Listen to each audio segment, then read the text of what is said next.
Matapos masungkit ang gintong medalya sa 9th Asian Winter Games, pinaghahanda naman ng Philippine Curling Team ang kanilang mga kasusunod na kompetisyon. Alamin natin yan sa report ni Jamaica Bayaka.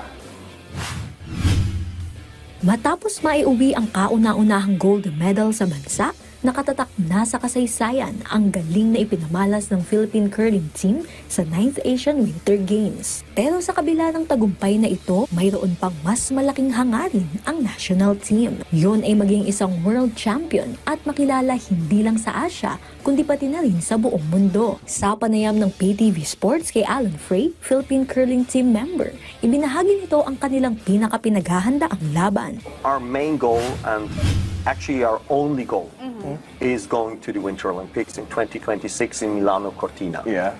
So that's has been the goal from the beginning. It's still the goal today.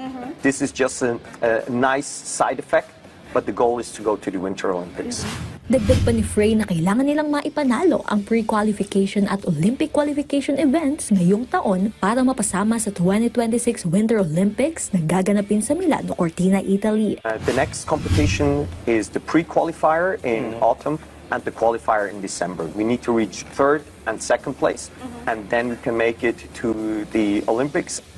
Naniniwala rin ang 42-year-old curler na malaking bentahe ang kanilang team chemistry para maiuwi muli ang kampyonato. It's a team sport, and I think that's one of our main advantages. We really like each other. You know, we like hanging around off ice. It's always fun. The team spirit is great, and this is one of the main advantages we have if you compare it to the other teams. Kung makakapasok ang Pilipinas, mag-uukit muli ito ng kasaysayan bilang kauna-unahang Filipino representatives sa Winter Olympics. Jamaica Bayaka para sa atletang Pilipino, para sa bagong Pilipinas.